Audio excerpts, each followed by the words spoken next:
fica então a sugestão. Muito obrigada pela sua participação neste Assembleia Geral. Rui, de facto, aqui este telespectador olha para a retração do consumo. Falou há pouco na perda de poder de compra, o que leva à retração do consumo da economia portuguesa, o que coloca estas metas de crescimento do Executivo ainda torna-as ainda mais irrealistas. Mais irrealistas e, sobretudo, quando estamos, do ponto de vista da receita, muito dependentes, basicamente, de receitas fiscais, e aqui o IVA tem sido o grande motor daquilo que tem sido a execução orçamental do lado da receita. E o IVA está claramente dependente do consumo. Consumindo menos, os portugueses pagam menos IVA, há menos receita para o Estado e, obviamente, que estas medidas são recessivas. Pegando naquilo que foi a declaração deste nosso telespectador, o José Costa, ele diz uma coisa que é importante: o Governo apresenta um conjunto de medidas, mas não corta na sua própria máquina. Não há aqui redução dos governos civis, como já alguém propôs, não há aqui redução da máquina estatal, não há cortes nos vários ministérios, não. O que nós estamos a ver é um aumento da tributação sobre as pensões, é um corte nas despesas ou na comparticipação da saúde, ou seja, são sempre os mesmos portugueses, é a classe média e a classe baixa que está a ser afetada com estas medidas. O que é que justifica esta decisão de Fernando Teixeira dos Santos de não cortar na máquina do Estado? É mais fácil, obviamente, aumentar os impostos para os pensionistas, porque no mês seguinte faz-se repercutir na receita do Estado, do que ir a fundo e fazer uma reforma profunda daquilo que é a máquina estatal. E porquê é que se recusam a fazer essa reforma? Porque é impopular? É impopular do ponto de vista político, mas é trabalhosa do ponto de vista económico e financeiro. E nenhum governo até hoje tem tido a capacidade, e com raras exceções, tem havido cortes nesta máquina imensa que é o Estado. Há, obviamente, massas gordas, imensas, naquilo que é o universo estatal, nomeadamente nas empresas públicas. Em muitas empresas públicas conhecemos o buraco imenso, aquilo que são os elefantes brancos do setor dos transportes, e nenhum governo até hoje teve, independentemente de ser o PSD ou o PS, que são basicamente os dois partidos de poder e que têm as responsabilidades governativas desde o 25 de Abril, nenhum destes dois partidos foi capaz de mexer a sério nestas despesas, foram agravando ano a ano. As transferências, por exemplo, para a RTP, é outra das situações que é muitas vezes apontada, são largos milhões de euros que todos os anos consomem os impostos dos contribuintes. E é mais fácil, como eu dizia, é mais fácil aumentar os impostos sobre os pensionistas que ganham mais do que 1.500 euros do que, de facto, fazer o trabalho de casa e cortar a série na máquina estatal. Rui, regressando à questão de reunião extraordinária de líderes europeus, ontem o Diário Económico noticiava que existem rumores de que Portugal estaria a ser pressionado. José Sócrates sempre afastou esses rumores, disse sempre que Portugal não estava sob pressão dos congêneres europeus, mas na realidade este anúncio hoje, de forma propositada, poderemos assim dizê-lo, dá conta de que de facto Portugal estava sob pressão da União Europeia. Está sob pressão sobre vários assuntos. Tornou-se claro hoje com esta declaração de Está Fernando sob Teixeira dos pressão Santos. há muito tempo que está sob pressão, desde logo sobre os mercados financeiros, mas também dos seus parceiros europeus. Angela Merkel há muito tempo que quer que Portugal tenha esse apoio, que recorra a esse resgate, mas esse tipo de declarações foram feitas também pelo primeiro-ministro grego, pelo primeiro-ministro irlandês, dias antes de recorrerem a esse fundo. É obviamente uma derrota pessoal e uma derrota política que José Sócrates não quer assumir, mas o que é verdade é que Portugal está a pagar juros a preços verdadeiramente inaceitáveis e que vão prejudicar muito aquilo que é o orçamento do Estado. A conta de juros aumentou 23%, naquilo que são os últimos dados de execução orçamental. Nós não estávamos sequer a falar de juros em torno dos 7%. Neste momento, como há pouco dizia, as OTs a 5 anos bateram nos 8%. As OTs a 10 anos estão nos 7,601, portanto 7,6. São níveis incomportáveis, sobretudo para uma economia que vai retrair. Nós, para termos uma ideia, isto é a mesma coisa que uma família pagar juros a 7% e ver todos os meses o seu ordenado não chegar sequer para as despesas correntes, quanto mais pagar ainda ao cartão de crédito que deve ao banco. Aliada a esta questão dos juros, a fatura do Executivo vai aumentar com o pagamento dos juros do Estado português. Temos a alta do preço do petróleo, que se mantém há já muito tempo. Eu recordo que este orçamento do Estado foi feito com uma base do preço do petróleo, uma base de média, uma média para este ano de 2011 em torno dos $78. Já lá vão muito. O petróleo há muito que já ultrapassou esses $78 e nós sabemos que importamos todo o petróleo que consumimos, uma vez que não temos extração de petróleo, temos refinação, mas não temos extração, e isso tem um impacto profundo naquilo que são as contas do Estado. É verdade que também tem um impacto positivo do ponto de vista do imposto imposto sobre os produtos petrolíferos, mas depois tem um impacto em toda a economia. Sabemos qual é a dependência dos vários setores, sabemos que há setores como, por exemplo, a panificação, grande parte da indústria está muito dependente do setor dos transportes. Para a subida do preço do pão. O setor dos transportes também está, obviamente, a componente de matéria-prima, petróleo ou combustíveis, petróleo refinado, tem um peso muito elevado naquilo que são os custos finais dos vários produtos e, obviamente, isso vai ter um impacto extraordinariamente importante. E também sabemos que sempre que aumentam os combustíveis, há depois um choque em cadeia, há quase um efeito dominó em que há um conjunto de outros preços que acabam de aumentar.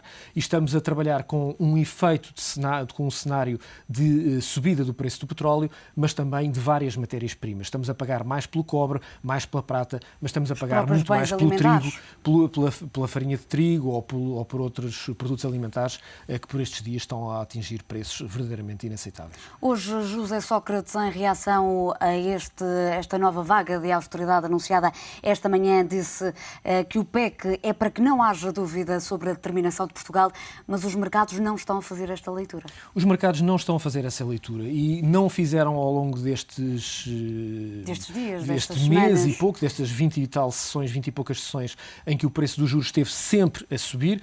Isso mesmo depois de conhecermos dados que foram positivos de execução orçamental relativamente a janeiro e o pouco conhecemos de fevereiro, uma vez que o Governo decidiu ir vendendo às fatias este bolo que considera interessante, mas daquilo que é conhecido os dados são interessantes, há que fazer obviamente esse reconhecimento, mas os mercados não confiam neste trabalho e não confiam nestes valores.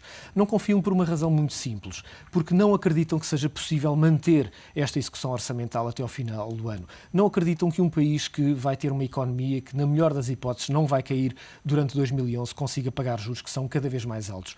E depois, obviamente, os mercados tiram partido daquilo que são as fragilidades de cada um dos atores. Neste momento, Portugal sabe-se é um país que não tem dinheiro, está em muitas dificuldades, precisa de liquidez, precisa de dinheiro que não tem, vive com base num povo que não tem capacidade de poupança e que nos últimos anos, quem tinha capacidade de poupança, perdeu essa pedagogia de poupar. Rui, eu gostaria só de fazer aqui uma comparação entre o caso português e o caso espanhol. Portugal que está a ser muito pressionado pelos mercados, mas temos a questão espanhola. O relatório do Banco Central ontem divulgou necessidades de recapitalização da banca espanhola em 15.500 milhões de euros. Ontem também a Moody's anunciou corte do rating da dívida espanhola em um nível. Por que é que a Espanha não está a ser pressionada como está a ser Portugal? A Espanha está também a ser pressionada, não numa dimensão igual à portuguesa. As necessidades de financiamento em termos proporcionais de Espanha são diferentes daquilo que são as nossas e depois eu diria que o caso espanhol é mais idêntico, é mais parecido e digo é mais, não digo é igual àquilo que é o caso irlandês. Há dificuldades no setor financeiro, mas a economia espanhola está numa situação diferente daquilo que é a nossa. Os mercados diferenciam essa... Diferenciam, obviamente, basta olhar para o situações. preço daquilo que é o financiamento da dívida de Espanha, da dívida do Reino Espanhol para a dívida da República Portuguesa. E, portanto, são valores muito diferentes. É verdade que o juro espanhol tem vindo a subir também, mas ainda existe um spread importante entre a dívida do Reino Espanhol e a dívida da República Portuguesa. E porque os mercados têm também noção que colocar Espanha na rota de um pedido de ajuda externa poderá significar o risco da zona euro? Os mercados não têm esse cuidado, não têm essa percepção. Não têm essa percepção, não é questão de não terem essa percepção, os mercados não têm esse cuidado. Os mercados vivem, obviamente, explorar as fragilidades de cada um dos atores e, portanto, se percebessem que Espanha é uma presa fácil, atacariam Espanha. Porque é que Espanha também está numa posição, apesar de tudo, diferente da portuguesa? É que não há, obviamente, sequer a tentação de pensar que a Alemanha ou a França vão deixar cair a Espanha. Se é verdade que Portugal terá que obedecer àquilo que são as regras francesas e, sobretudo, alemãs, o que é certo é que a economia espanhola tem uma dimensão muito diferente daquilo que é a economia portuguesa, mais a economia grega, mais a economia irlandesa. Estas três economias pesam menos do que aquilo que é a Espanha. E, portanto, obviamente, resolver problemas desta dimensão, como é o caso português, é um problema completamente diferente daquilo que é resolver um problema numa economia com o peso e com a dimensão da economia espanhola. Rui, a esta hora, José Sócrates já deverá estar reunido com os principais líderes europeus, agora sim, para discutir o problema da crise de dívida soberana e a questão portuguesa, que vai estar na agenda desta reunião. Expectativas? Eu acho que ninguém sabe, não é por acaso que até ao momento ainda não houve nenhuma declaração, a não ser de Nicolas Sarkozy falando da questão da Líbia e depois José Manuel Durão Barroso e Angela Merkel falando que as medidas foram importantes em relação a Portugal. Mas sobre a questão essencial que está hoje em cima da mesa, ainda não houve nenhuma declaração.